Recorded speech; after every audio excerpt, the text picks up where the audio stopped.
Welcome to the first 11. This is local paper talk. We're going to run through the Premier League from the bottom up.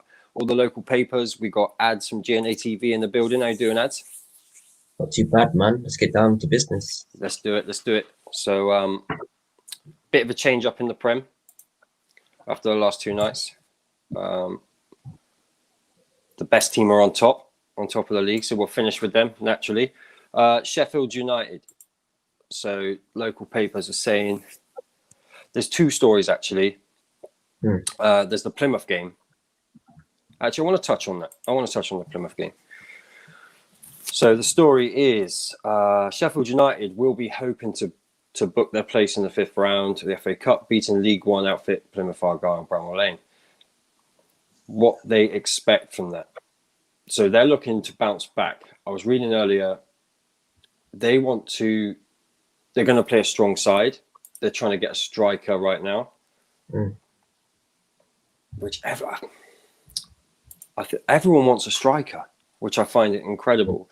The other story that I wanted to touch on was Ryan Brewster. Sheffield United manager Chris Wilder explains absence from starting lineup. Brewster's move from Liverpool should be viewed as part of a long-term project designed to increase Sheffield United's firepower rather than immediate quick fix for their problems in front of goal. Where's the rest of the story? Here it is.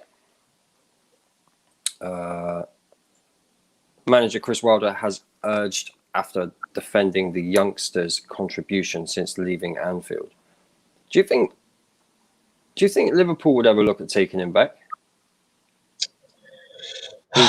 Well, they really, to be honest with you, I don't understand what the big gas is about all these attackers that I've never really heard of before. I don't know why they'd need to take him back anyway. But for me, if they do want to take him back, that just proves how overrated they are, because everyone's saying that they can do this and that. They don't need to rely on these Q-check players from teams that they've been loaned out to and that their team is perfect.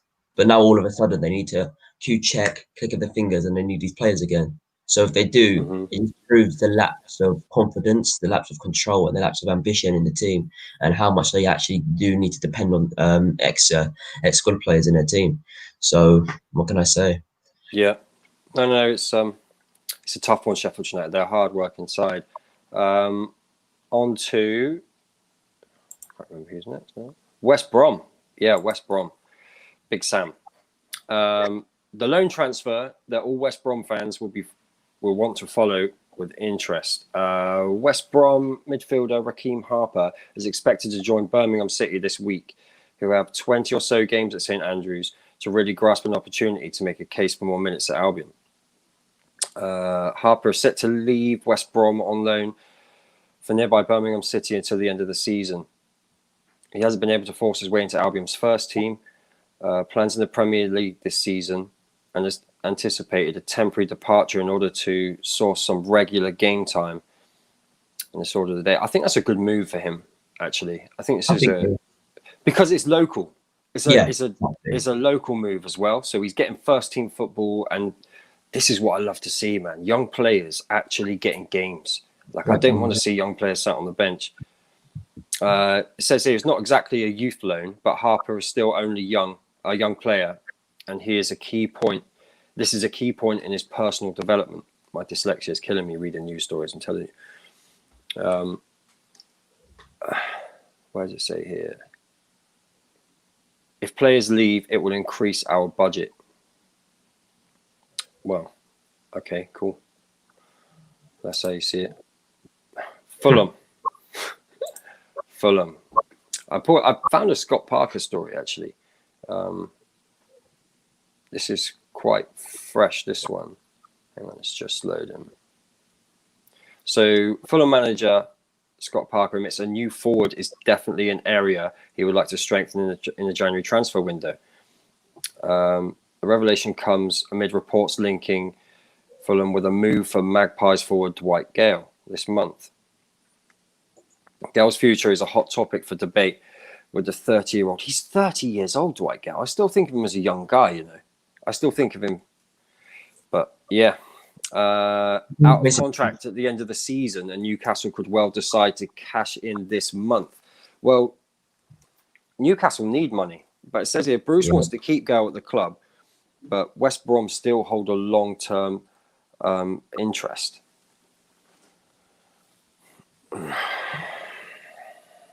Well, all I'm gonna say is, I just personally, for me, Dwight Gale, he was meant to be something. I wouldn't say he's meant to be beyond the lengths of like a Rashford or you know, some or a Son or someone like that. But I thought he'd be someone like half decent, someone to actually make a committed and consistent impact in the Premier League. But he was decent at Palace.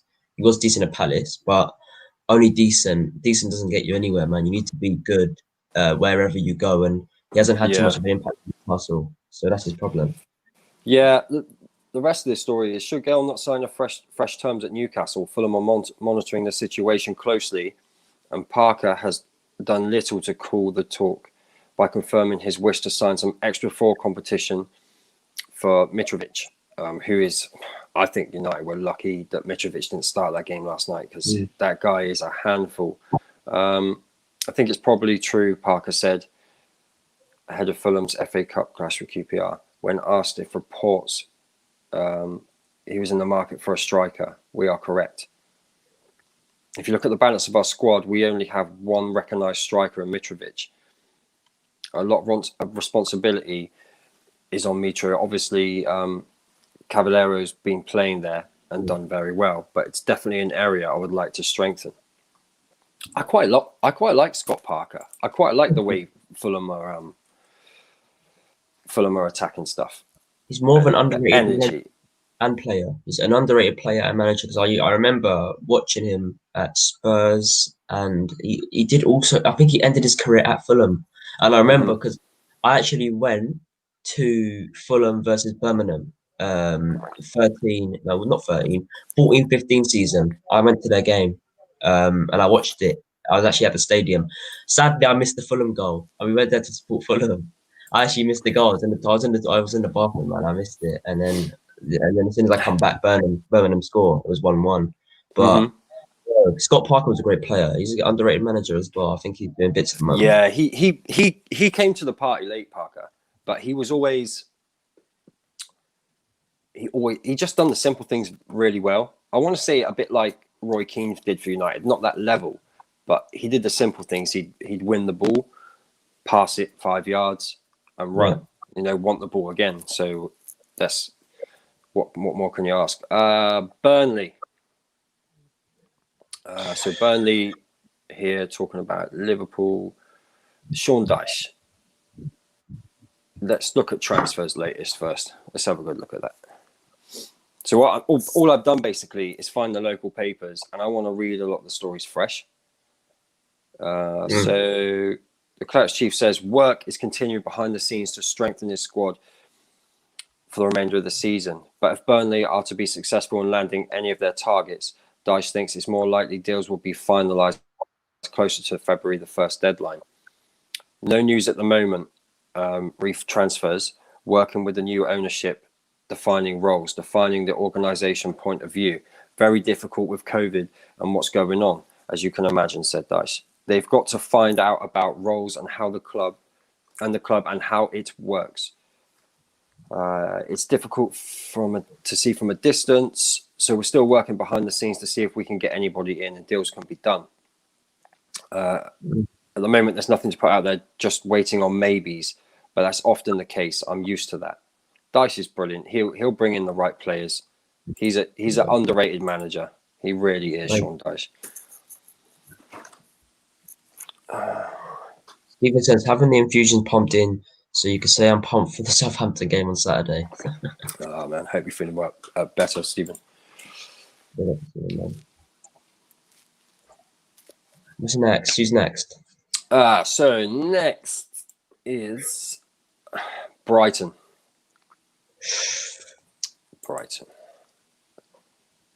There was a story. Albion boss.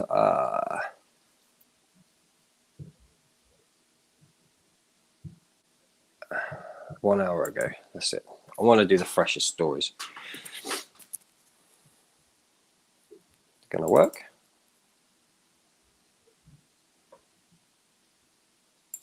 It's a bit slow right now. Bear with me. What I'm gonna say is I like their manager, man.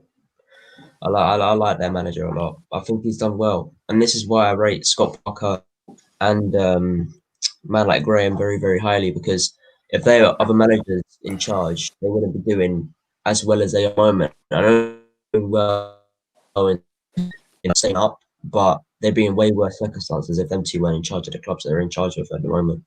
So that's why I appreciate what they're doing.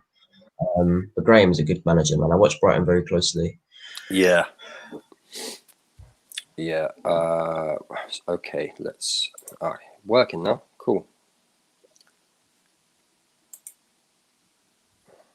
What were we on? I can't remember where we were now. Brighton. Just hang on. For some reason, this one's not. It's not loading. All the other pages are loading just fine. Hang on.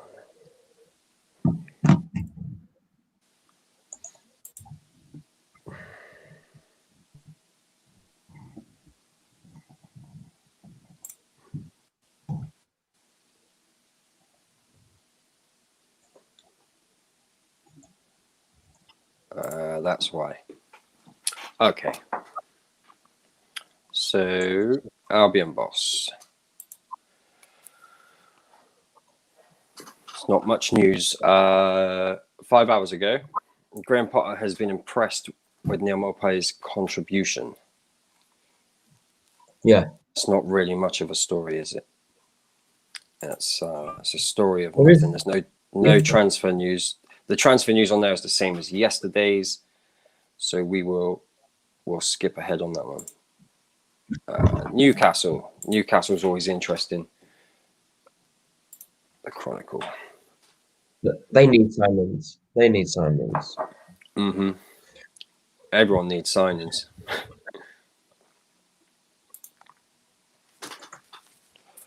Transfer and takeover latest. That's what we'll look at. What do you think is going to happen with Bruce? Well, if you ask me, I think he'll stay in the job, but he doesn't deserve to. I'm sorry if there's any Newcastle fans who want him there, but he doesn't deserve to be in the job. Like, he's literally running them down further and further and further down the table. Look at where they were last Saturday. They were, I think it was 14th, 15th. I don't even think they're there anymore. I think they're 6. They must be below that now. I don't know where they are now, but it's worrying. It's worrying. Like, I also getting relegated. I don't see them getting relegated, but it's a theory, because they basically are in a relegation battle now.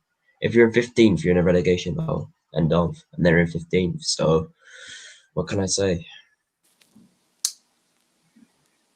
Yeah. Hang on, this is all predictions.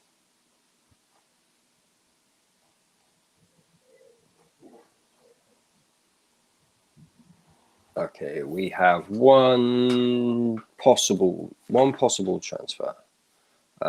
Freddie Woodman remains on Arsenal shortlist, according to our colleagues at Football London. Arsenal writer, what we know now is that Freddie Woodman is on Arsenal shortlist of players they're looking in the goalkeeper position. I don't get why they sold their keeper anyway, Arsenal. I'll never understand that one. He's a great keeper.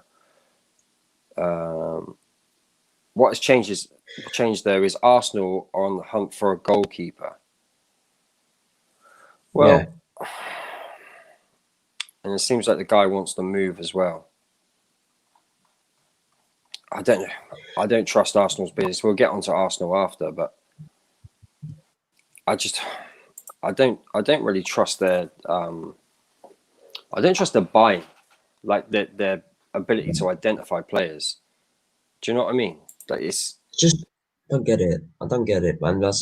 It's just about talking of Arsenal. It's just there's no ambition when it comes to their signings. It's always last minute, and that's why I have a go at Ollie for doing that at our club. But with the clubs we're currently talking about, it's the signings have just been woeful for some teams. Like people have brought in people that they thought were going to be effective, they're not effective, and then they brought in people that actually can be effective, but that's the season for you basically.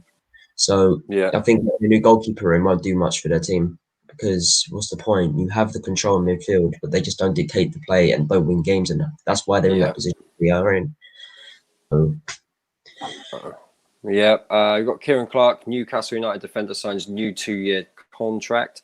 I quite like Kieran Clark, to be honest. I don't think he's going to go much above the level he's at, but you know, he works for them, doesn't he? Steve Bruce has pulled off a masterstroke, getting Newcastle United to offer Kieran Clark a new 2-year contract. The Magpies have announced that Kieran Clark has signed a new deal at St James's Park, keeping the Republic of Ireland international under contract in Tyneside through to summer 2023. That's good. That's a good deal for Newcastle because now they don't have to go out and try and identify players. They don't have to worry about people running their contracts down. yeah, I agree.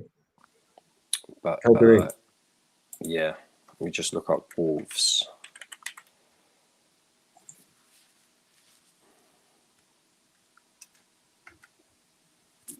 Here we go.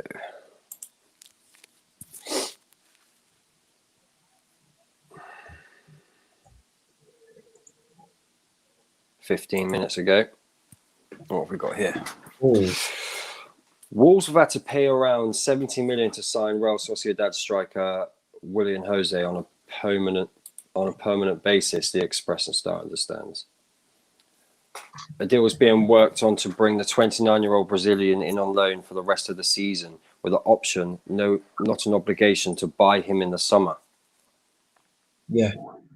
Yeah, well, I don't get it with Wolves. I'm sorry to say this here, but we're there talking about ineffective attackers yesterday, and no one mentioned the man who's very, very, very, very ineffective, and that's Adama Traore. I've seen Yeah, nothing from him this season. All he has is pace.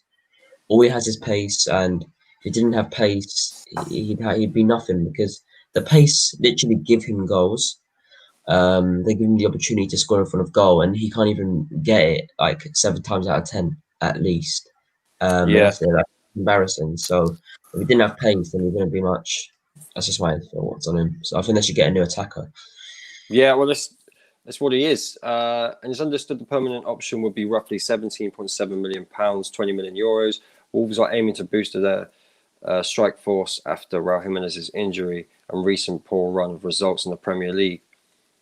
The move is not yet set in stone, but on course to be completed. He scored both goals for Sociedad in the 2-0 Copa del Rey victory on Wednesday night. The former Brazil under-20 international has scored an impressive 52 goals in 143 La Liga games.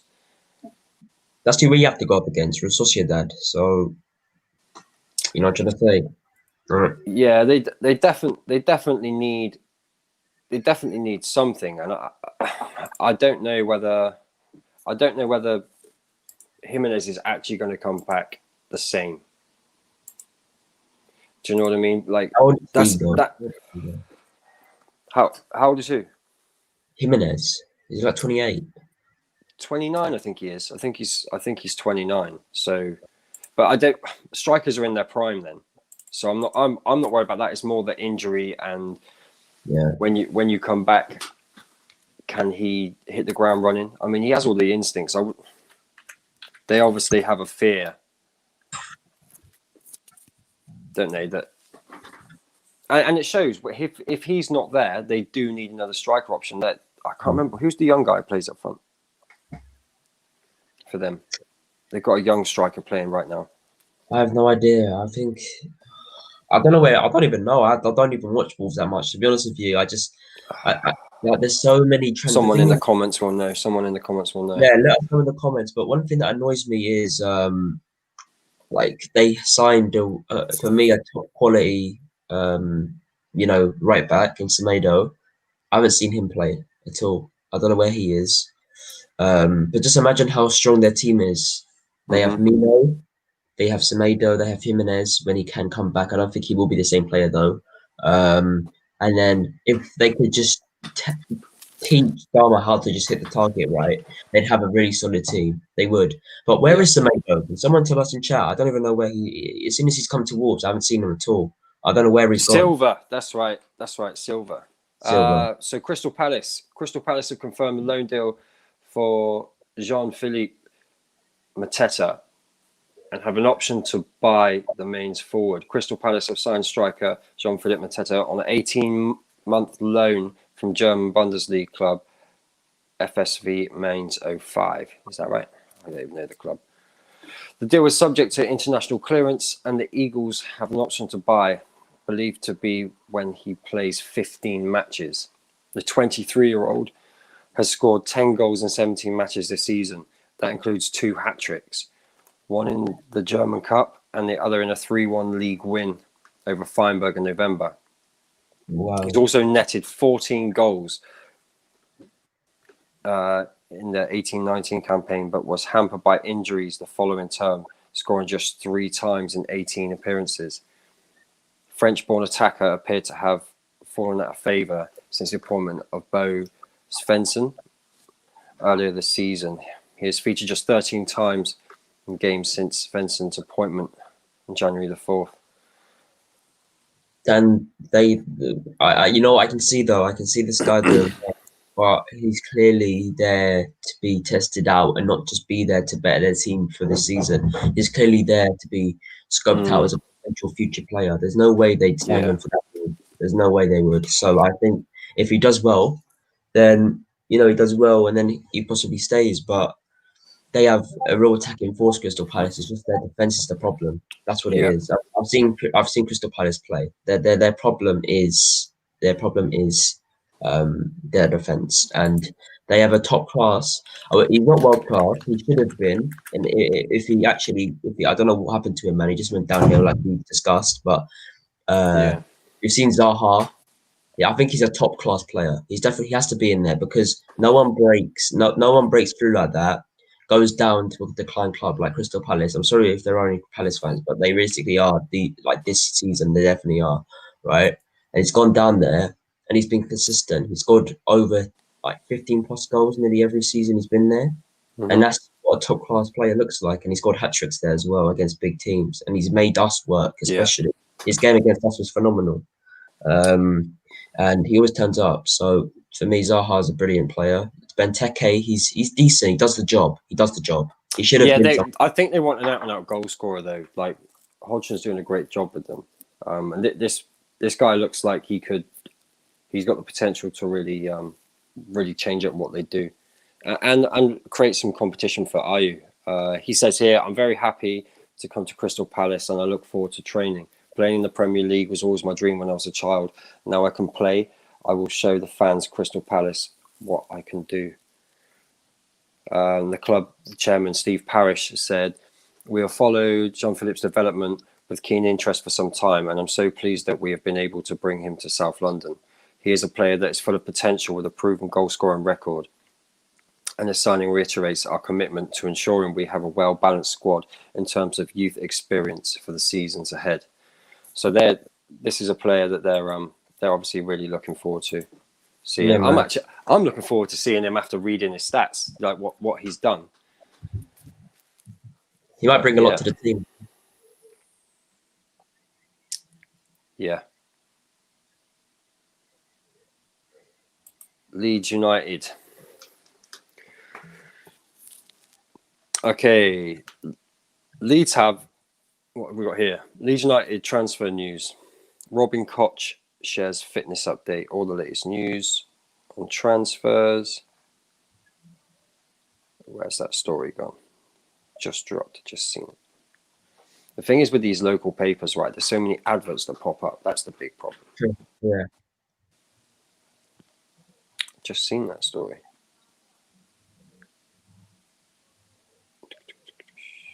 Here we go.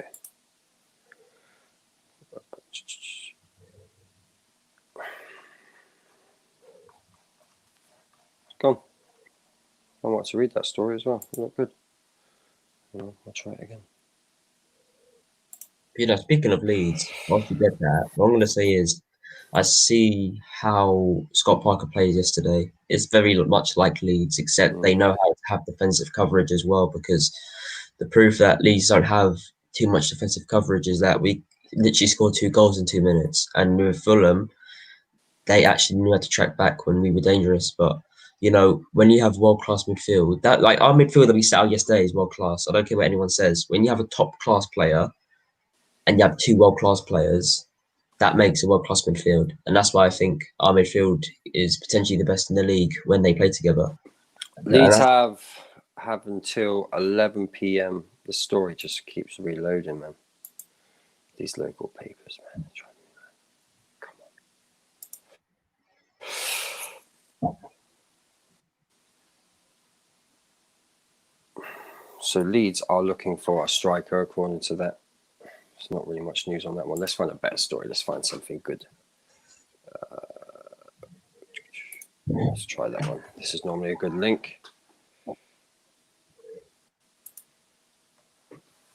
What do you think of Bielsa? What's his thing, man? Bielsa, listen, I like him. I like him very much. But all I'm gonna say is some of his players are disgraceful. I'm sorry, they don't know how to conduct their heads when it comes to moments that they need to conduct their heads in. Especially that Aston Villa game when they win the championship. That was a disgrace. It was, and players like Hansen, like them players, I don't know how they're still in the team. I don't get it. They don't deserve to be in the team, man. What have we got here? Leeds are spending this current layoff because I think they got. I think it's like, was it 10 days or something? We've had. Hang on. It says here, Southampton this week. A 10-day gap between Premier League fixtures, which might suit them, because the intensity they play at, I think that's what helped them last season. I really do. Leeds are spending the current layoff licking their wounds after 3 consecutive defeats across all competitions. However, with Patrick Bamford admitting that he cannot wait to get back to match action soon. Yeah, it's annoying. The leading goal scorer told Leeds United. Obviously, in the Championship, you play Saturday, Tuesday most weeks, whereas now sometimes we have 8 days between a game. Sometimes 10, like in this instance. It's frustrating because you want to put it right straight away. Well, I think they're lucky they've got a break. There's a lot of clubs that a lot of managers moaning. Leeds will stay up, man. I can't believe that's the top story. That's the top story I've seen on 3 sites now. It's meaningless. It's honestly meaningless. Yeah. Why do you think Bielsa sits on that bucket? That's what I want to know. Actually, in the comments, let me know. Why is Bielsa sitting on that bucket every day, man? Every game.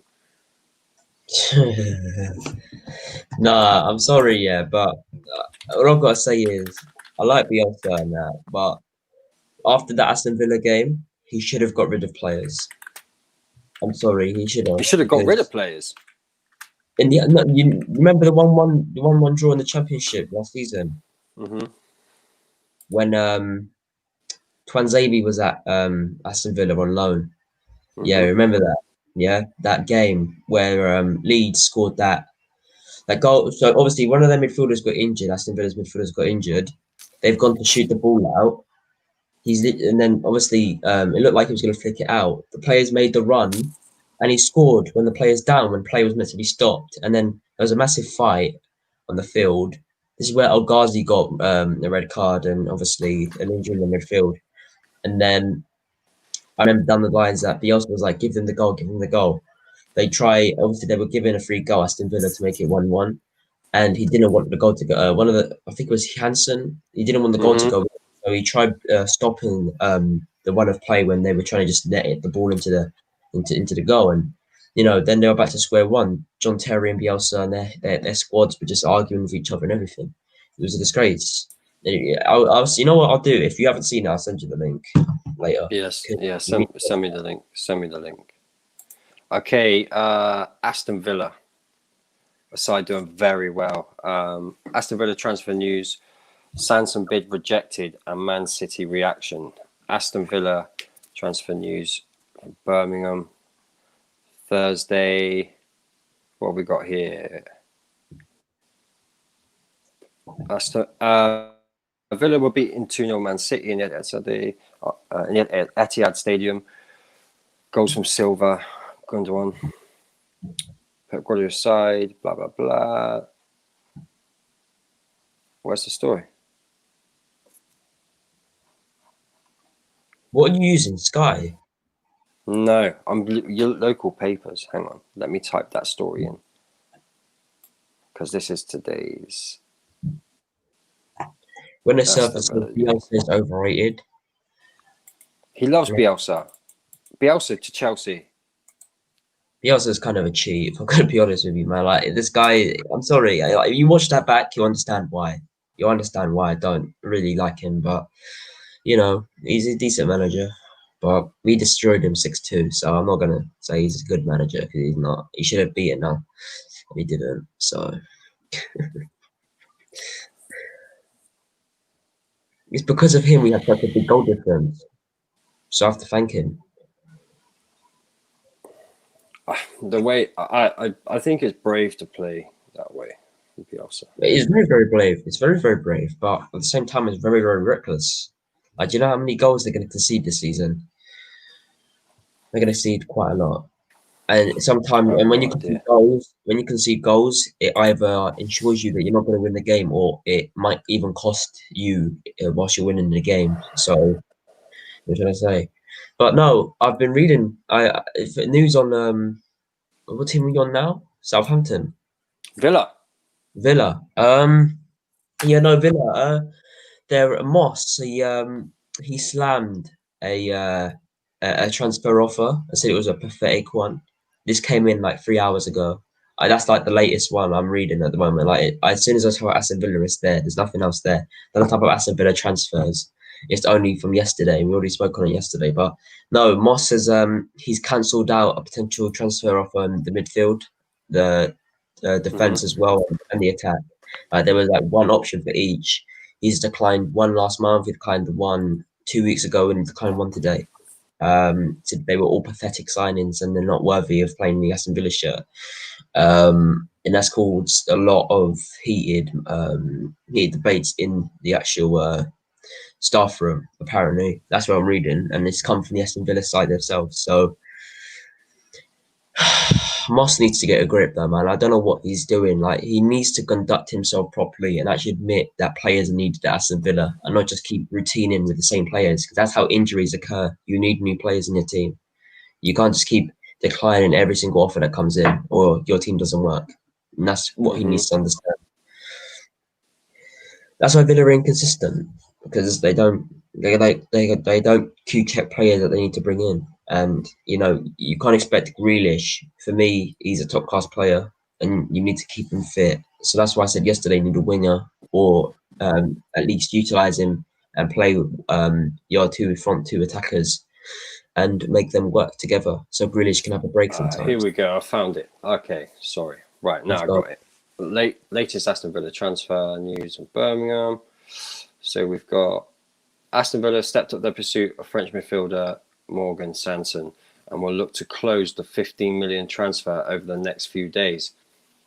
Marseille are prepared to sell Sanson, who was previously valued at 25 million, to fund their own January deals. The 26-year-old is viewed as a direct replacement in Dean Smith's squad for Conor Holohan. I can never say his name properly. It's Conor Holohan, who will be allowed to leave the club this month after falling down the pecking order. But what other deals could Villa look to tie up this January? So Morgan Sanson, David Brooks. Aston Villa have been linked with a sensational January transfer swoop for two of the Championship's top talents.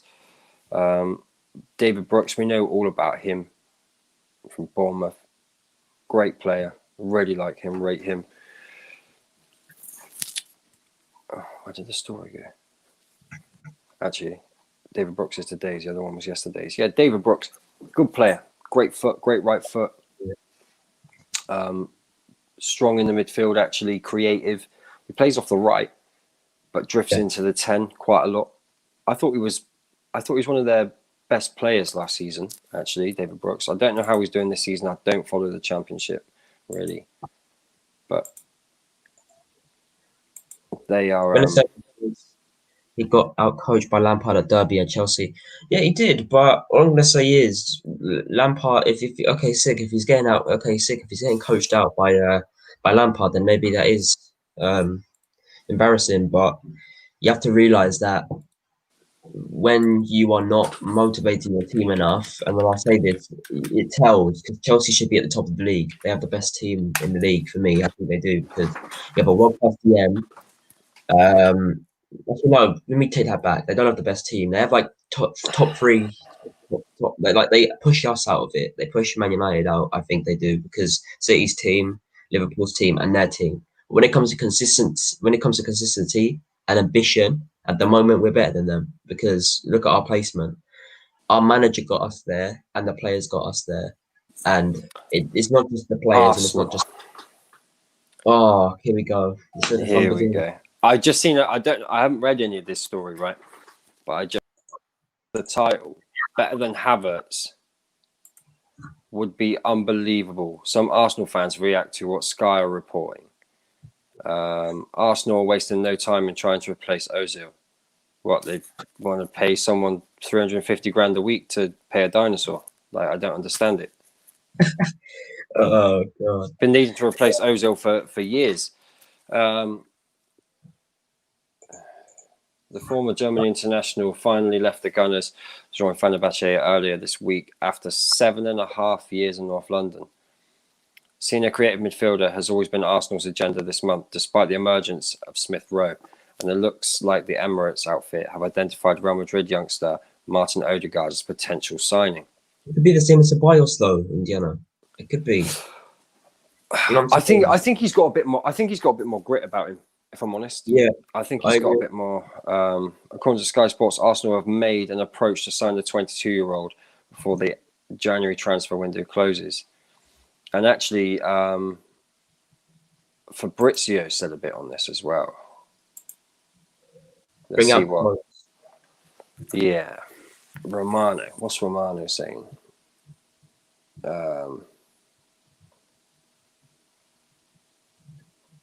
What's he say here? Okay, yeah, acceptable. He says, well, Romano went into detail both potential incomings and outgoings at Emirates Stadium this month. One player he spoke about was Mustafi, who was until the end of June left on his contract and has been linked with the move to Barcelona. Yeah, Genoa were really interested before contacting Socrates. They were trying for Mustafi, but there was no agreement about the salary. Let's see if any other club will register interest. At the moment, I don't have anything confirmed about Barcelona. With Mustafi, there is nothing advanced, but I'm sure he's a player ready to leave the club in the coming days. He's not intending to extend his contract at the moment. Did that come up today? Yeah, it's just come up now. Jeez. Listen, they were rid of all the players. 5 minutes old, it says. I don't get 25 minutes old. What I don't get is, though, why not selling farmers? Why? That's London's incoming. So I'm going to go in. I'm saying Gabriel is a brilliant centre-back. I'm not going to dispute that. He's actually done good, but the facts are he's been the best out of a bad bunch.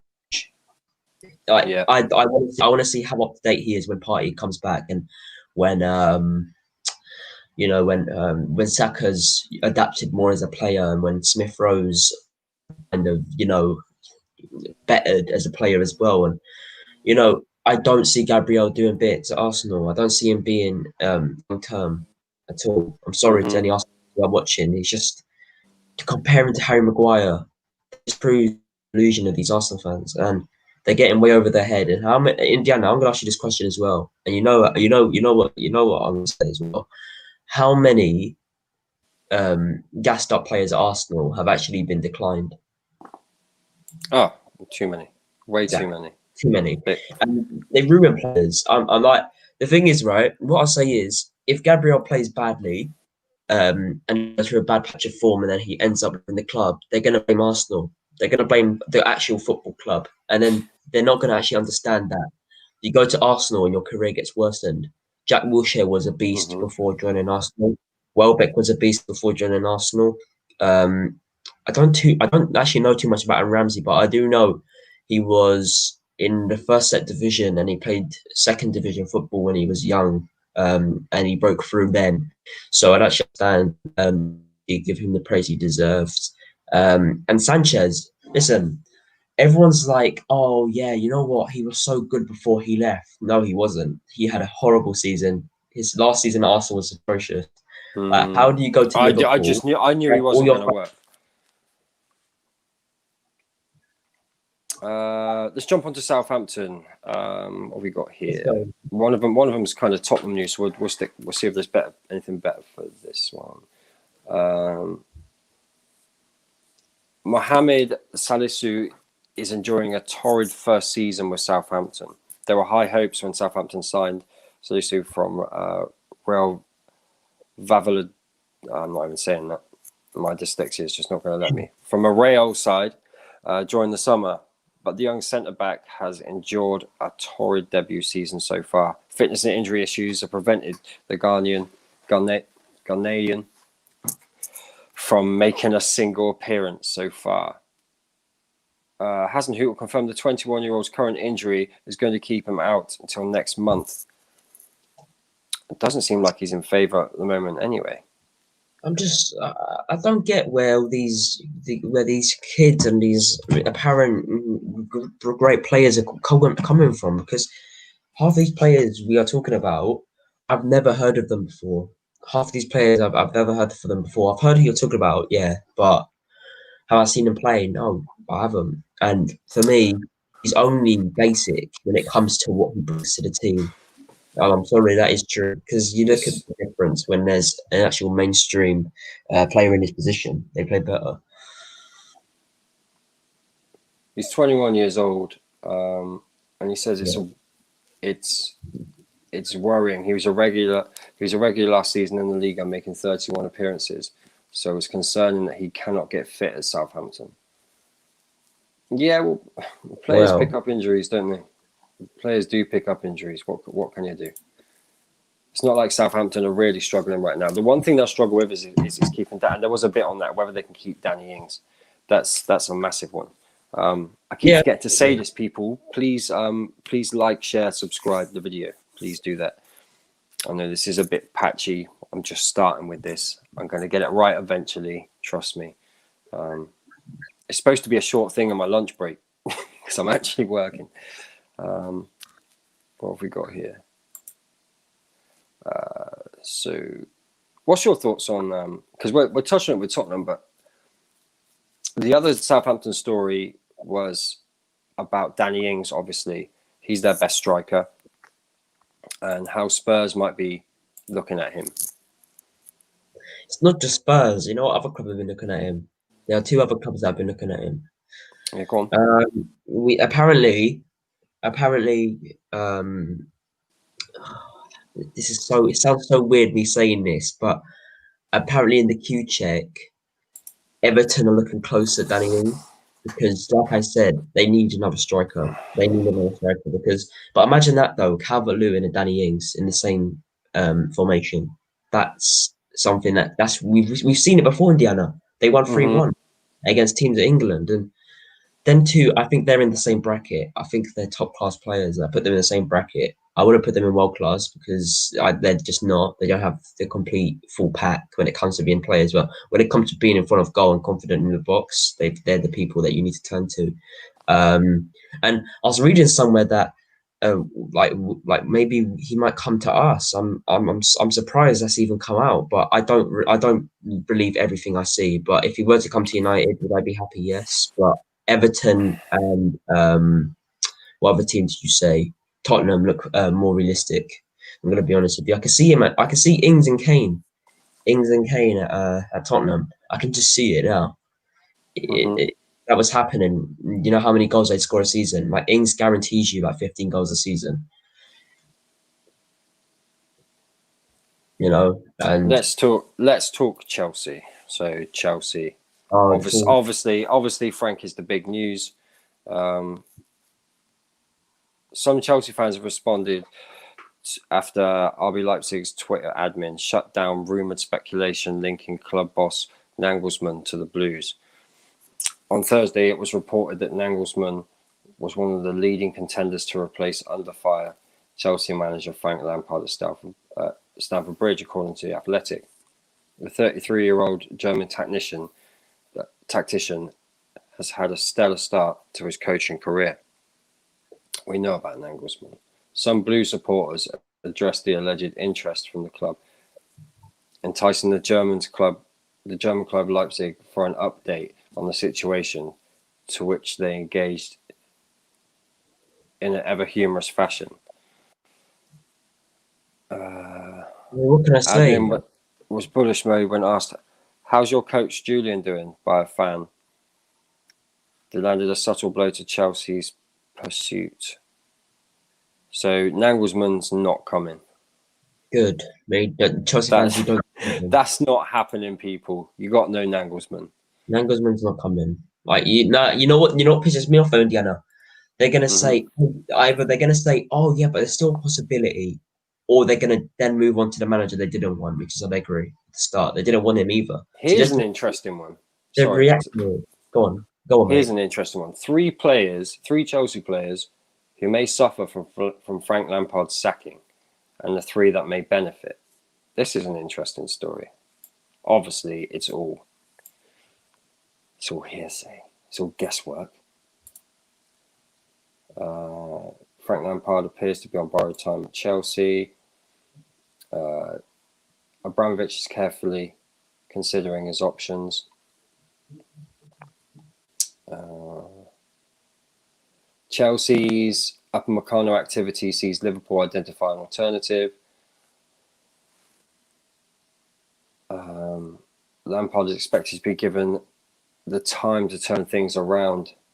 There is hope that performances will improve in the coming weeks. So players that will suffer. Have a guess on who's top of the list of players that will suffer if Frank Lampard leaves. Abraham. Well, number one is Mason Mount. I knew it. Who else? You know Mason what? Mount. Who would benefit?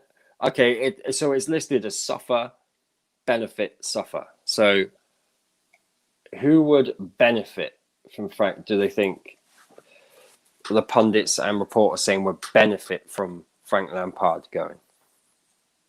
Well, I don't think he would, but you just said the pundits, so I'm gonna have to say Timo Werner, man. No, actually, they've said Adoy, Cho.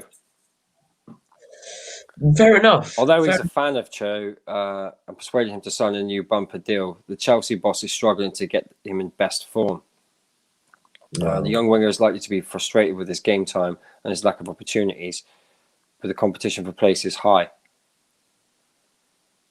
And he looks like he's playing in fear. Another player who would suffer from Frank Lampard leaving Chelsea.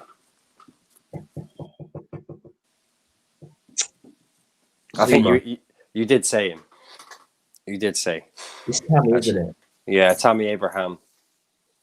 May not be a regular. He may not be playing for Chelsea if it wasn't for Lampard. The striker impressed in the early stages of last season, but has struggled for consistency. There's speculation Chelsea could target Haaland, and his arrival in West London could spell trouble for Abraham. They're not getting Haaland. I'm sorry, they're not. Can I just say something on this quickly? Yeah. Mm-hmm. There was one account on Twitter who I really respect because he's a massive Tammy Abraham fan, and he's followed by Tammy. He's followed by Tammy, and I feel bad for him. I feel for Tammy because he's the only player to score a hat trick at the third game in the season last year. He was the only person to do that at Chelsea, and who else even looked hungry enough for a goal in that game? No one. He's such a beast. He scored a goal for Wolves as well. So he scored 4 goals in a game, you know? So all I can say is, all I can say is, Tammy Abraham, he's a good player. He has loads of potential. Do I think he'll ever be world class? No. But if he could Mm. find consistency, he'd be a top class finisher I, and a top yeah, class player. I think he's got a role at Chelsea, but just I don't think he's ever going to lead the line. Another player who would benefit, a player who would benefit from Frank Lampard leaving Chelsea. You said him as well. To be fair, this is coming from pundits. This is coming from pundits. It's Werner, isn't it? yeah. Yeah. It says here he would benefit, given that two of his former bosses are in the frame for the job, in the form of Nagelsmann and Hassan Hutel. Hassan Hutel would be a good manager for Chelsea. He actually would. Hassel Hutel. Yeah. Hassel Hutel. I said it right. However you see it. I don't know how you see it. Werner may welcome change. Not only that, but based on his first few months in the Premier League, his move to Chelsea hasn't lived up to its billing. I've been saying this a lot about Tiny. Werner looks a shadow of his former self and is starved of confidence. Lampard is struggling to get the best out of him and is starting to take its toll on Werner, no matter how hard he tries. Yeah, well, sometimes you can try too hard. You just got to keep doing the right things, I think. There's a top player in there, and Chelsea need to unlock him as soon as possible, as he has the quality to turn their season around. Another player who would suffer. I quite like this game. Oh, God. Suffer. Who would suffer? I'm trying to think, because the problem with Chelsea at the moment is there are experienced players who only come on regularly. Don't come on regularly enough. And when they do, they do well. So people like your Rudigers and Aspilicuetas. But it's a suffer. It's a suffer we're doing now, yeah? He's a defender. Jem loves him. Jem loves him. No, not really. He hates him. He can't stand him. I'm trying to think. Christensen. Yes. Yeah. Although Christensen has fallen out of favour since the arrival of Thiago Silva, Lampard still appears to have a spot for him. The Dane has rarely performed in recent times and has failed to live up to the promise he showed at the start of Conte's second season at the club. Yet still, Chelsea don't seem to be willing to let him move on. Down to Lampard to see who still sees him as part of the plans. Oh, wow. The last one, right? A player who would... This is mad. A player who would benefit from Frank Lampard leaving. This is mad. This is fucking madness. This is what the report is. A player who would benefit from Frank Lampard leaving Chelsea Football Club. It's probably someone who's doing well, isn't it? It's probably someone who's doing No, it's well. not. No, it's not. It's the complete opposite. A player who would benefit from Frank Lampard leaving the club. And this is a madness, this statement. I'm not even joking. It's crazy. It's fucking it's bullshit. It's absolute bollocks. Has he played recently? Not that recently, no. Put it this way, they've replaced him. Yeah. They've got a much better player in his position. A player who would benefit. Oh, I know exactly who you're talking about. Kepa, isn't it? Yeah. What sort of fucking statement is that? Like, how the fuck is he going to benefit? How's he going to... Yeah, man. At least Frank Lampard's giving him time. It's crazy. I think that's fucking madness. It's stupid. What? We'll have to ask Prime what he thinks, because Prime will probably agree. Yeah. While Kepa has hardly helped himself with his performances, you think, it's been a sad demise for the world's most expensive goalkeeper. There were shades of David De Gea's early Manchester United days in his first 2 seasons, the club, but now he has lost his place to Mendy. He didn't lose his place to Mendy. He was fucking replaced. He was that bad. He was replaced. Can I just say something quickly, though? Can I say something quickly, though? Yeah? All I'm going to say is, yes, Mendy might be conceding goals. He might be conceding goals, but that's just part of the job. And for me, Mendy can start off so well during an unbeaten run. I think he's a player who needs his defenders to be on form for him to not concede as much. So imagine how many goals he would concede if his players I weren't on form. ads. I just think it's fucking madness. It says here a change of manager who boosts his confidence and offers him a chance to turn things around could pay off. Like, they're Chelsea fans in the comments. Do you really feel a manager could come in and get the best out of Kepa? He's just shit. Listen, I'm sorry. I don't see it. I really don't see it. But I'm sorry to say this. There must be a keeper in there, but to get the best out of him, like Chelsea, I think he just needs to move. He's got to go. Surely. All I'm saying is the Liverpool game should show you. Listen, he was going up against a world class, a world class winger. We all know how dangerous Mane is, right? We all know this. He's world class. You know, he's been one of the best players in every single division in the past 2 years. Yeah.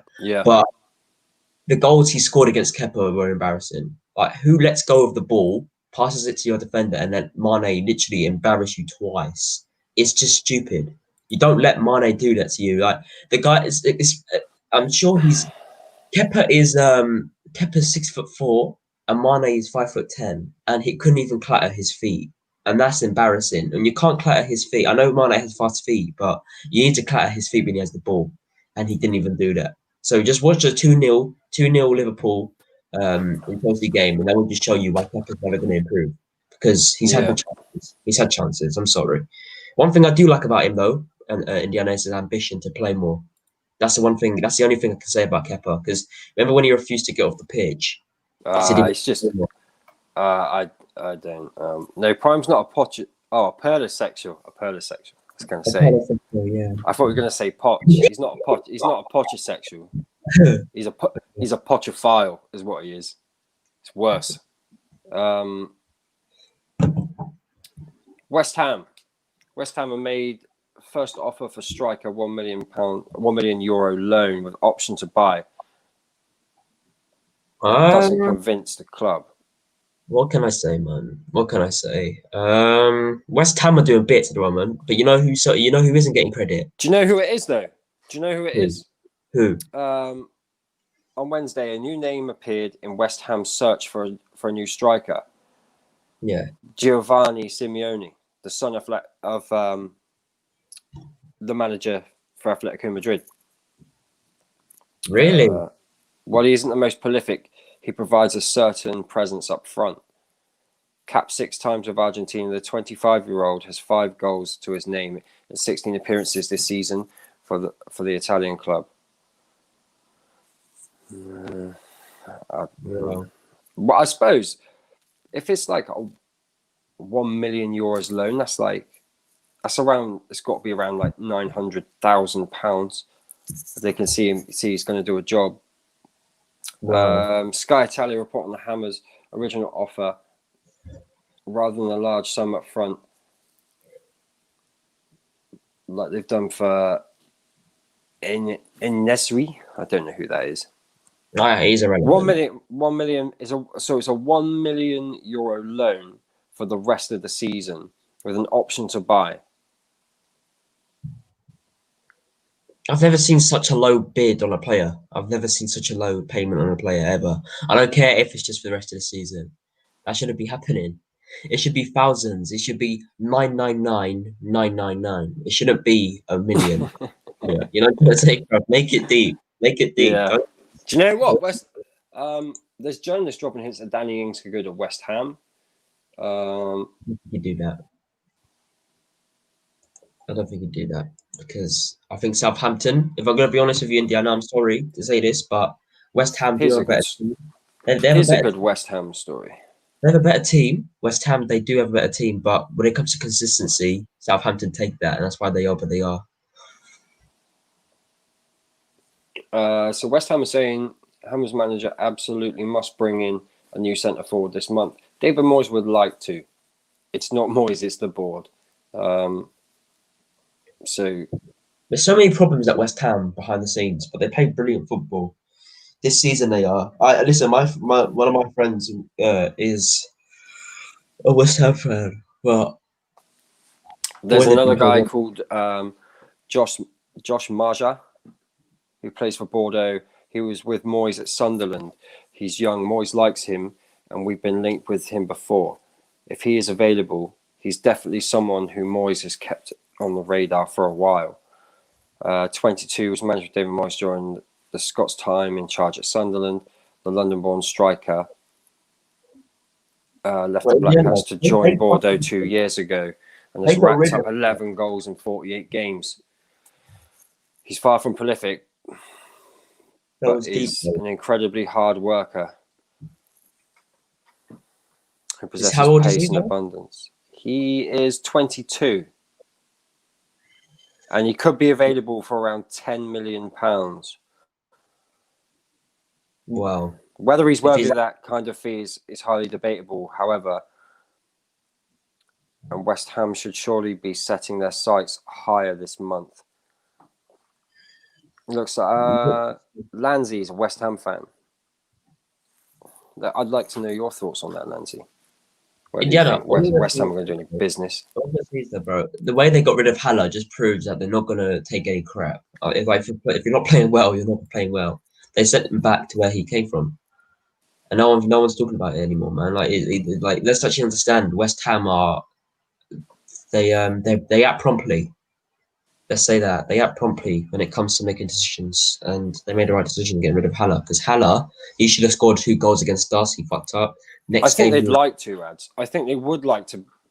I think they would like to. The problem is I don't know a lot about West Ham, but I know a lot of the time, for a manager like David Moyes, he's really having to identify players that the clubs can actually get, like that West Ham can actually go and pursue. They can't just work like a Man United or a Chelsea and identify that player for that role and he's going to be perfect. They actually have to work with these players.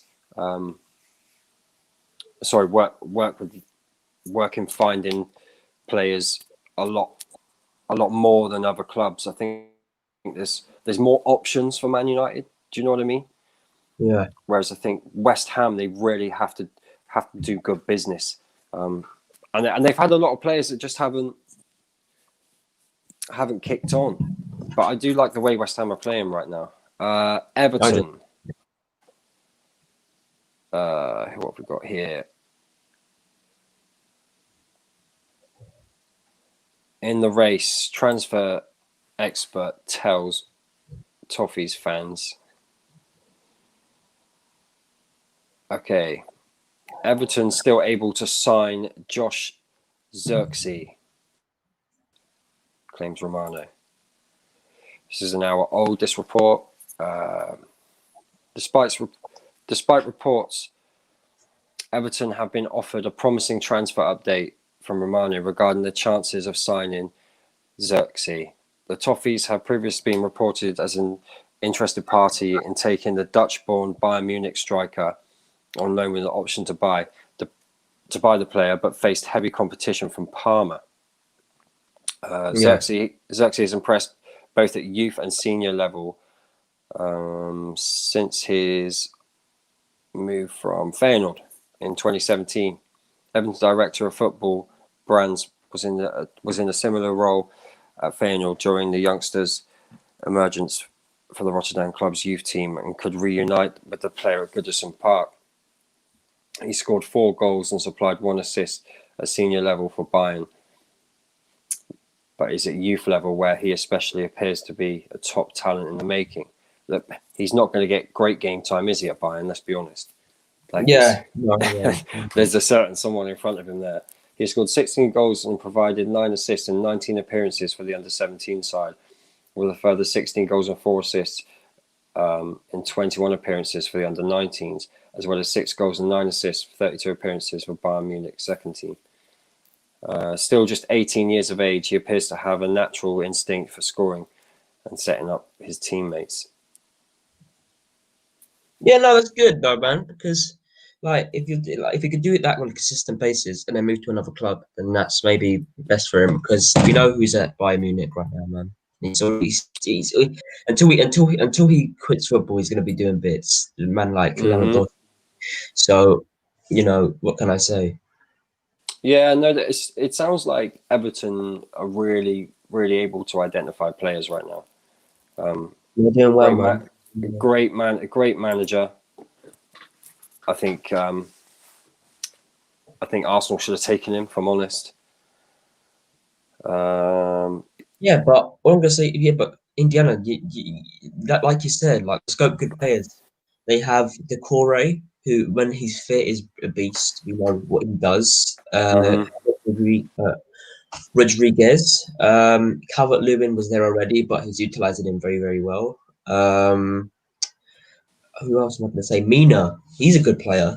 I haven't seen whenever he's played well. Mina, and something that Ancelotti brings to like tall players' game. He tends to like make them work on their pace a lot, Hmm. and that's what I've noticed with Mina as a centre back.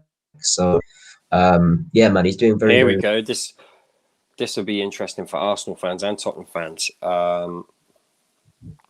Many Tottenham fans have been discussing an update that recently emerged on social media that ranks the 32 most valuable clubs in the world on the basis of their enterprise value. The 2020 report has shown that Real Madrid are the richest club in the world and have a net value worth of 2.95 billion. While Manchester United are the world's second richest club and richest in England, Tottenham have now leapfrogged Arsenal on the table. Spurs are now valued at 1.75 billion and have undergone an increase of Wow. 15.8%. Arsenal's value has dropped by 13.2%, and they are the sixth most valuable club in the country, behind Spurs in fifth. Oh, okay, that's gonna get the North London clubs talking. They deserve it.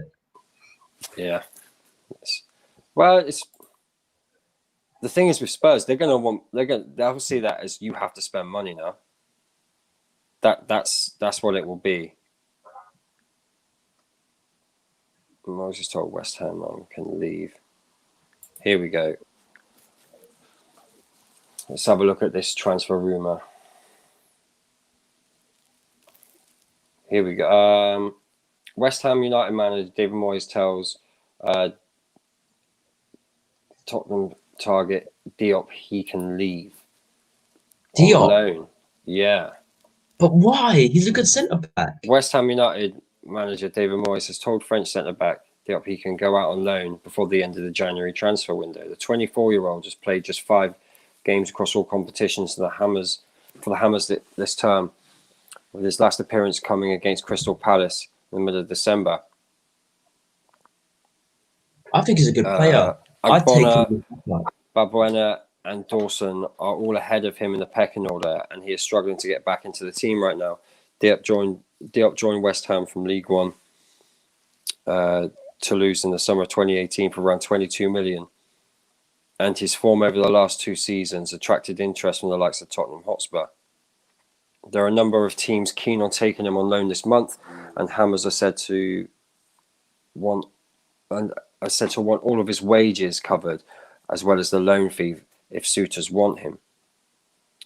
Diop told the club he wanted to leave during the summer transfer window, with Tottenham tipped as favourites to land his services. The North Londoners were linked to a move for West Ham man in January.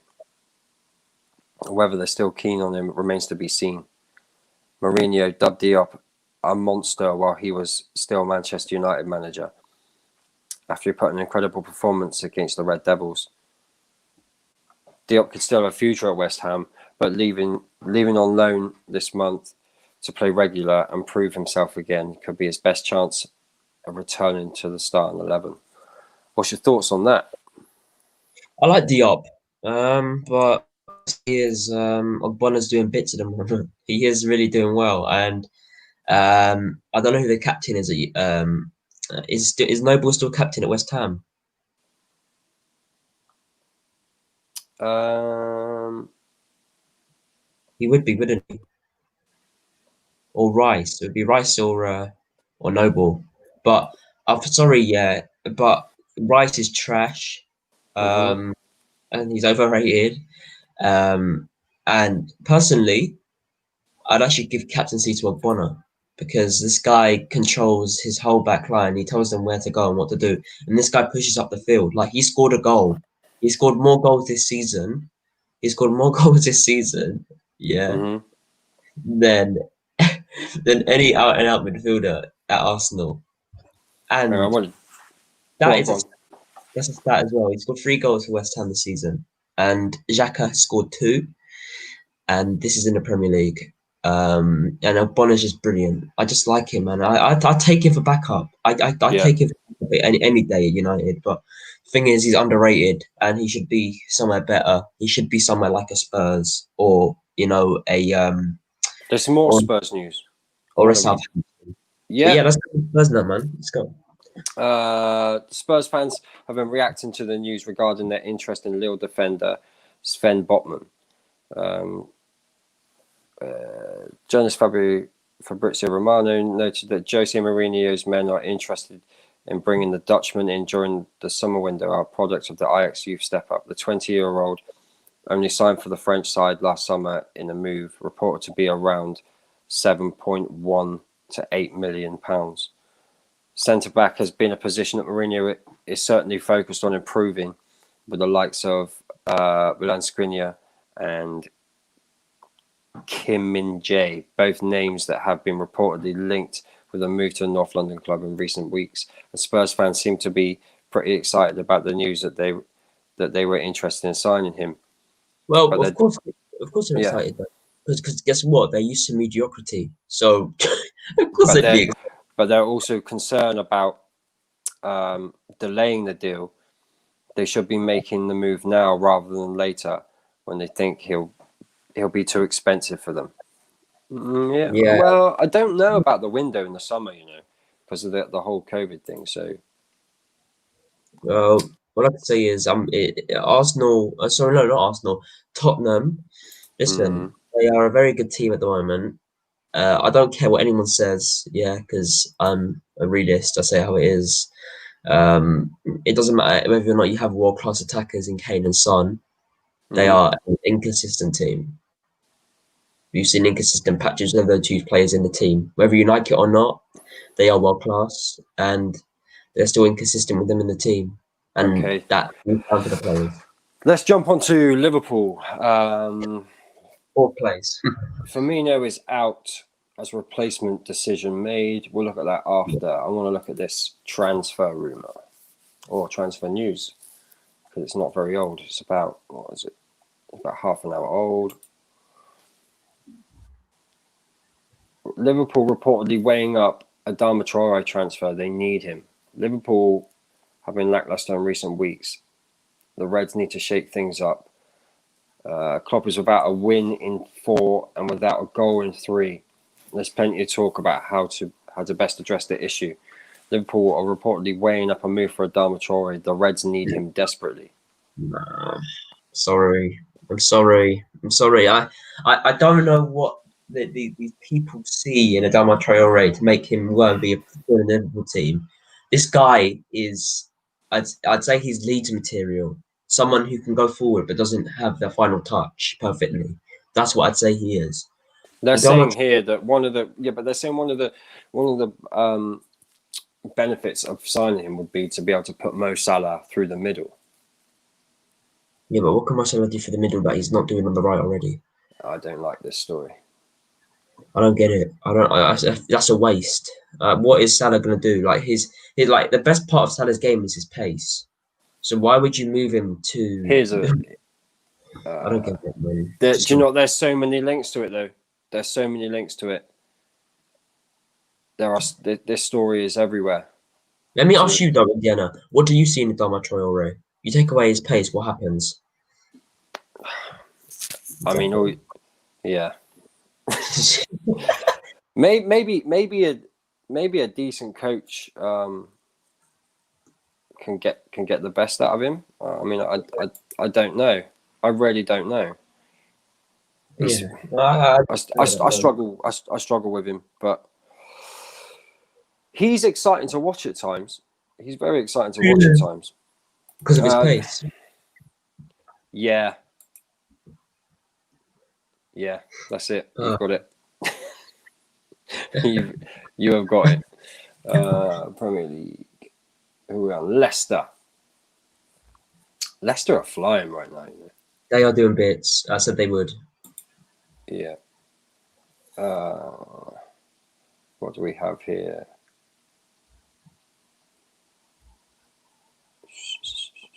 You know what I don't like before you go on to the article? What I don't like. Everyone calls Brendan Rodgers a cheat.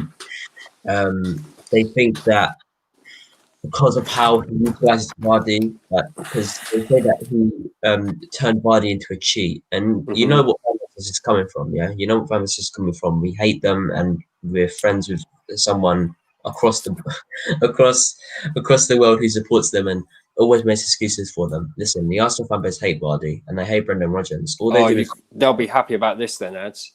go on, lay it on me. The big story for Leicester. Leicester City held preliminary talks over a swoop for Arsenal target Odegaard. Leicester were interested in Arsenal target Martin Odegaard, but decided against pursuing him on loan deal for the player after initial discussions.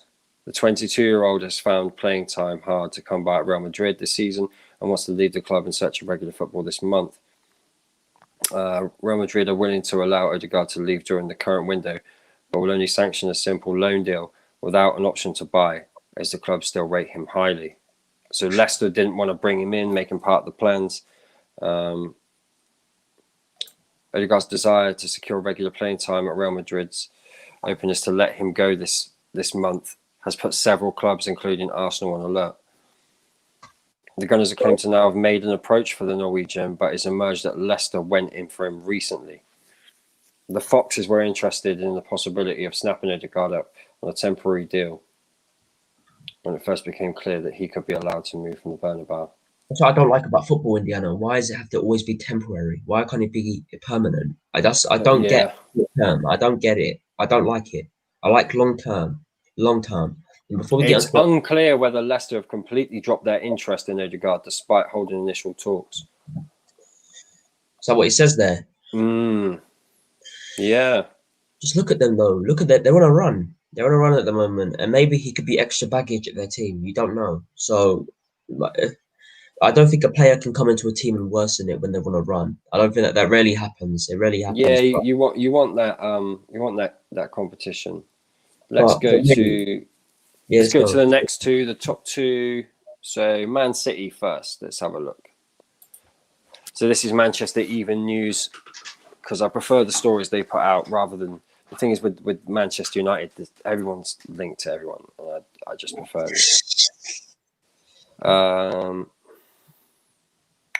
What have we got here? Got Phil Foden outshines Jack Grealish. He's not better than Grealish. It's all going to be about this offside decision, isn't it? Which is a crazy one. It's a crazy one. Let me just see if there's anything recent on this one. It was a mad decision that for me. I just feel like if you're from an offside position, he didn't have time to control the ball and then play it. He controlled the ball, but he didn't play it. If he played it in Leicester's body, then I could understand it, but he didn't. Yeah, that's the problem though, because all you need is that that mental edge to understand that not all of this shit is done on purpose, and that's something for the fans as well. So, okay, no Manchester City. Here we go.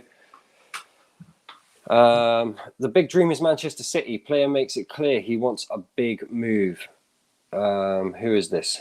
Manchester City are owned by City, the City Football Group. Blah blah blah.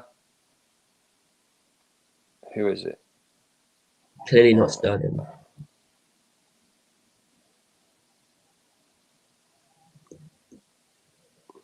Japanese forward Koki Sato from Yokohama City, FC. Yeah, what about him? City rivals. What is he in the view for? So Yokohama, I didn't understand this I didn't know this, sorry, are owned by the City Football Group. They've conducted an interview with the 19-year-old, which is covered in today's edition of the newspaper. The player remains hopeful his arrival in Europe can help him fulfill his dream of playing for Manchester City. He revealed his desire to play for the Premier League club when asked if he feels like a player for the City Football Group. My first goal is to play well for my new club, then I will see further. The big dream is Manchester City.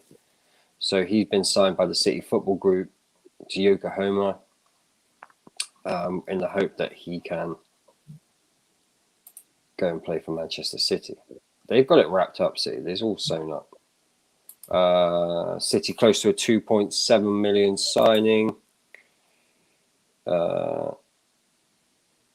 He'll have a medical and sign the contract today. Who is this?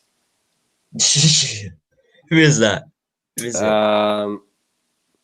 Manchester City are closing in on the signing of Enric Osk, OSTRC, from Olympia. The 18-year-old will cost Pep Guardiola's side 2.7 million and will sign a 4.5-year contract at the Etihad Stadium. Osk will undergo a medical, and I'm not pronouncing that right, I know, will undergo the medical with the Citizens today before putting pen to paper. His transfer to England. Additionally, the Italian news outlet wrote that Slovenia won't be staying at Manchester City for too long.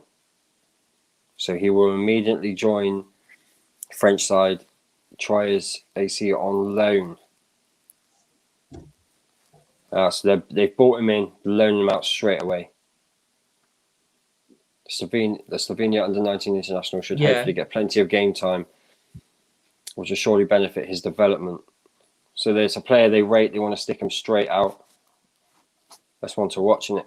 I can't pronounce his name though. What's his name? It's pronounced. It's spelled Enric, and then it's OSTRC. OSTRC. I think I've heard of him before. But you know who I like? Felix Mencha. He's a youngster at City. And I think he's a player, but he's 20 years old. He has had no appearances yet. Yeah. But he's from England. He looks a bright star, man. So I'm going to keep my eye out on him. But, you know, I think he's definitely one to look for the future. And maybe we can grab some players as we move on to Manchester United. Aren't we moving on to them right now? Top of the league. If you're top of the league, come chat to us. If you're not, don't talk. All right. So. Oh, here we go. Man United. There's always lots of Man United news. Let's go with Greenwood offered life-changing money to leave Manchester United. Who? Mason Greenwood. Yeah, Mason Greenwood offered life-changing money and a Man United U-turn. 5 loyal stars, it says. For many footballers, it doesn't get much better than being at a club at Manchester United. So it's focused on blah, blah, blah. Oh, it's about U-turns. It's about players that have been offered money and they've done a U-turn. So basically, it's a clickbait. And I clicked it. Yeah, you got baited. Here. Here we go. What's this? Manchester United beat Barcelona and Manchester City to Gabriel Veron. The 18-year-old has earned links with a move to a host of European heavyweights after scoring. Hang on, it's just advert. This is 4 hours old. So the 18-year-old has earned links with a move to a host of European heavyweights after scoring 8 goals and setting up 3 more in 33 games for a Brazilian club. Palmeiras. And they are thought to be prepared to cash in on the Brazil under-17s international this month for 17.63. Offer is tabled. United beat 2 on Wednesday night. We beat Fulham 2 on Wednesday night. Said to be targeting a loan move for Inter Milan playmaker Eriksen. Really? Jesus Christ. What if Eriksen comes in? What does that mean for Van der Beek? I don't know, man. He won't come in. I don't think he will. I don't think. No. Do I want him in? No, I don't. I don't want him in because it's short term, Indiana, and I'm sick of short term deals. It's not going to be long term. What I want is players to come in to leave their mark on Manchester United. So people like, Fred and Tomini, by the time they're 30, they should have left their mark. They won't be legends, no, but they would have been great players who played at Manchester United and had an impact on the team. I don't want short-term deals. I don't want short-term deals. With the current form that half of our players are in at the moment, so Eric Bailly, he could be injured. He could have these injured patches. But when he's fit, he plays well. And then once he's reached 30, he moves on. And then everyone can be like, do you remember that reckless defender, Eric Bailly? When he was fit, he was always great. They could say that. But if Eriksen were to come, what they're going to say is when Eriksen came to Manchester United, not when he played and performed at Manchester United, when he came to Manchester United from another club. That's what they're going to say. Yeah. You know what I'm trying to say? And everyone forgets about it. I don't care what quality players you bring in. I want a long-term deal and a process. And we're going through a good process at the moment. But yeah, that's all I want, man. I don't want short-term deals, man. It's not good for anyone. Yeah. Let's get through a few of these comments really quickly. Hang on, bear with me.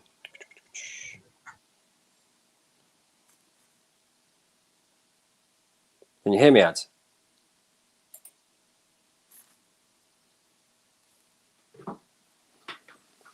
Ads, can you hear me? Are you frozen? He's frozen. He's frozen, people. What have we got here? Let's start. Zidane at Man United, mate. Youngster looks like a top prospect for us. Yeah, maybe. Shout out Alex.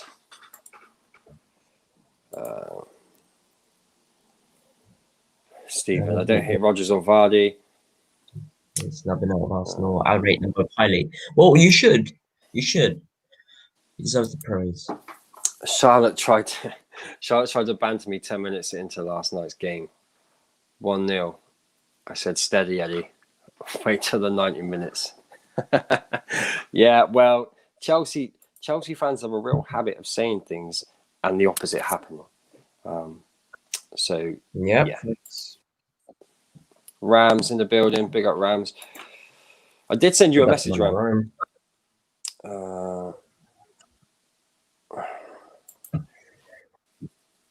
West Ham ain't signing anyone. We read that one.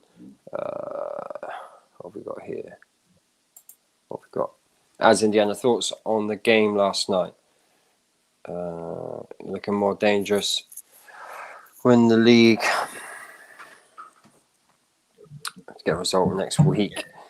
Okay, we won't do that because Ads is doing a player review on GNA TV. So we'll do it over there. I'm not. You're not anymore, are you? I'm not. No, I've got mad work to do very, very soon. So I can't do it today. Okay. But maybe we'll do it tomorrow or something. Possibly, yes. Possibly tomorrow. Yeah. I haven't got time today. But yeah. What's this? All right. Okay. Ads in Indiana, good friends of Stream. Yes, we are good friends of Stream. Yeah, I'm basically his editor. I made intros for Next Generation. Yeah. Talented guy. Go if you haven't already. Go check out GNA TV, people. You'll see a lot of ads editing on there, and a lot of the editing on here isn't ads yet, which is why there's a difference, a massive gulf in quality when you do see something. Actually, I'm going to show them something you've done. Let's go with. Okay, this is one we use for grounded football, which is. Oh no, let's start with Tuesday nights, which is Next Generation. Is that right? Yeah, the Next Generation on the Tuesday night ads is part of that panel. This is one of the clips he made for that. One of the intros.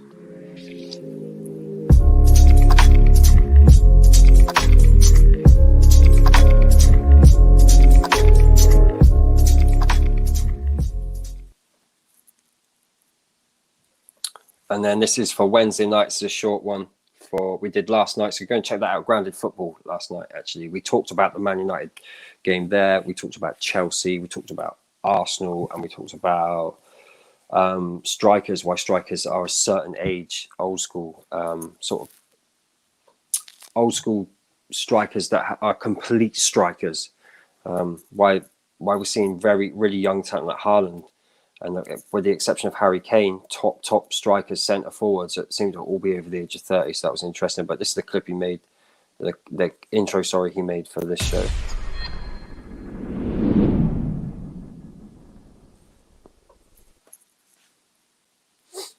I like that one.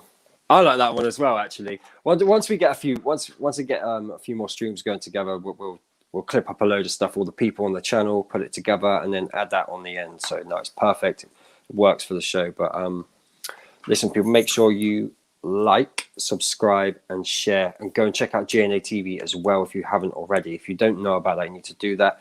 The Football Terrace as well. Make sure you check that out, people. If you don't know about that, I'd be surprised if you don't know about that. You should know about that. You can catch a lot of the people you see on this channel on there. And we'll be back. What day is it tomorrow? Friday tomorrow. Fraud Watch tomorrow. We've got Beaks from Beaks Corner. Bits and Bobs will be on. O'Shea, Man Like Kai, Gem for GNA TV, and a gal. So yeah, looking forward to that one. It should be a good show. And if you've got any frauds that need to go on Fraud Watch, make sure you stay until the very end, and you can jump on, give your fraud. Yeah, I'm looking forward to it. It's a great show, Fraud Watch. We enjoy it, even if there's no viewers. We'd enjoy just talking about it. That's how I know it's a great show. So please get involved in that. If you've got any frauds, you can send it to our Twitter link or Instagram. They're both the same. #FirstXI_TV, and go and check out GNA TV as well. Are you streaming tonight, Ads? Is there anything going on at GNA? Right, Gemanacho tonight. Gemanacho is going to be live tonight, possibly 7 or 8. The reason I'm not doing match reaction today is because obviously a load of work. But what I'll do is I might do like a quick question show tomorrow, maybe debate them and bring a bit of formation and stats towards the table and just discuss how we can win the league tomorrow. And Indiana probably will be part of that. So will Jeremy and many guys on GNA TV. Make sure to go check that out. Yeah, go and check it. Go and check them out. It's really good, and go back on this channel and check out Next Generation Football as well, man, because it's really good. It's under 20 years old football from their perspective. Great balance. Actually, the last show was really funny. Jerry, if you're watching this, your facial expressions were killing me. I actually had tears. That was funny. It was a great show. That one was hosted by Ads as well. So yeah, listen. If you have frauds, DM us on the First 11, whether it's Instagram or Twitter. Please do that. Please like the stream, share the video, subscribe to the channel, and we'll be back tomorrow. And we're back tomorrow for our paper talk as well. But bear with us on that one. It will be quicker the more we do it, I promise you. But thanks for tuning in, people.